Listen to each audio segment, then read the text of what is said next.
नए बच्चों के लिए आप क्या स्ट्रेटजी डिस्कस करना चाहोगे, कुछ बताना चाहोगे कि तैयारी में ये चीजें बहुत अहम है। जैसे हम कोई भी बच्चा तैयारी करता है तो मेरी नजर में ये रहता है कि उसको ये पता होना चाहिए क्या पढ़ना है, क्या नहीं पढ़ना और कहाँ से पढ़ना है। ये तीन चीजें क्लियर हैं तो बहुत ज्यादा चीजें क्लियर हो जाती हैं। बिल्कुल। तो आप कुछ बताना चाहो बच्चों को तो बताइए प्लीज। सर शुरू में थोड़ा-सा रहता था, जो बच्चे बिल्कुल स्टार्ट फ्रेश करते हैं, वो मुझे लगता है जैसे मेरे साथ हुआ था कि कोई एक बार उँगली पकड़ के बता दे कि कैसे करना है। क्योंकि बुक सब एडवाइस कर देते हैं कि ये बुक है, आप इससे पढ़ लो।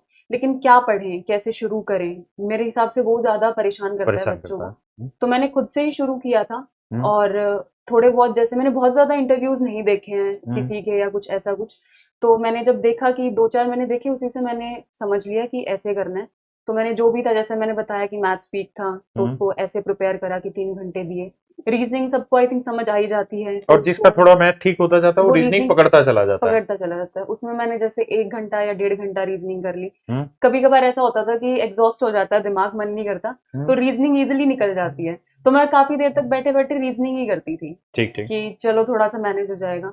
मेरी जीएस काफ़ी अच्छी थी, हम्म। तो मैं मैथ से बहुत डरती थी। तो मैंने उसको काउंटर करने के लिए कि मैं थोड़ा-सा अच्छा स्कोर कर पाऊँ, तो मैंने जीएस काफ़ी पढ़ी।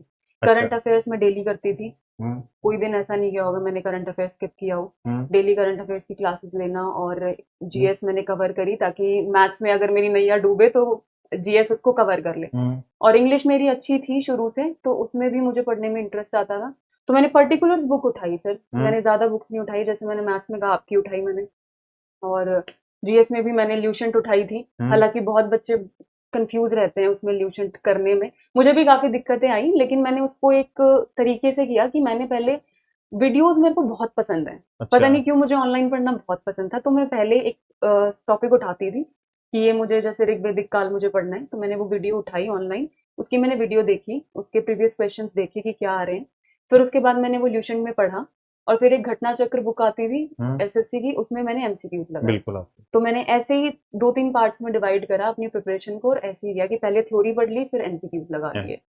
और शायद और मुझे लगता है बेटर तरीका भी यही है क्योंकि आप वीडियो देख बिल्कुल, लेते हैं तो आपको एक बेसिक अंदाजा आ जाता है, रो एक बिल्कुल सर। इमेजिनेशन हो जाती है, फिर आप थ्योरी पढ़ें या क्वेश्चन प्रैक्टिस करें वो ज्यादा आसान हो बिल्कुल। जाता है। और एक टाइम पे सर मुझे लग रहा है कि मॉक टेस्ट में जितना मेरा सिलेक्शन में योगदान है, हम्म। उतना तो किसी चीज़ का नहीं है। इनफैक्ट मैं आपको बताऊँ सीएचएसएल 2021 का जो मेरा सिलेक्शन था, वो हाँ। कंप्लीटली मॉक बेस्ड था। अच्छा। कंप्लीटली, क्योंकि उस टाइम पे मैं बता रही हूँ 2021 में वो पेपर आया था। उस टाइम पे पता नहीं क्यों मेरा पढ़ने का मन उतना होता नहीं था, क्योंकि हम्म। मैं लॉकडाउन में भी पढ़ी मैं थोड़ा बहुत, लेकिन उसके बाद फिर ये मेरे ख्याल से मैंने सीएचएसएल दिया था जुलाई में, अच्छा। जुलाई या अगस्त में मैंने दिया था, उसका प्री दिया था। हाँ। तो मुझे जैसे ही डेट आई तो मुझे लगा कि अब मुझे पढ़ना शुरू करना पड़ेगा, थोड़ा सा प्रेशर हो ही जाता है कि अब की बार बिल्कुल। निकल जाए, अब की बार निकल जाए। तो जब मैंने वो किया तो मैंने सारा का सारा बुक्स करी साइड में, हम्म। कोई बुक से नहीं करा मैंने पढ़ाई, ना मैंने रिवाइज़ करा। मैं दिन में 3 मॉक लगाती थी।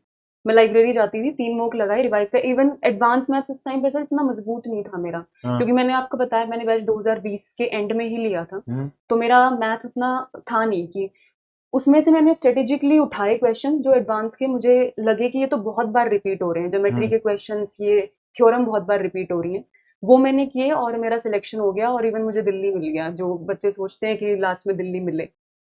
देखो इस बच्चे ने एक बात बहुत अच्छी बोली कि इसने चीजों का ना बहुत सटीकता से पकड़ा। जैसे इसने कहा कि मेरे को एडवांस मैथ मतलब पल्ले नहीं पड़ता था, लेकिन धीरे धीरे जब इसने मॉक टेस्ट दिया तो इसको ये पता चल गया कि इस थ्योरम से क्वेश्चन रिपीट होते हैं।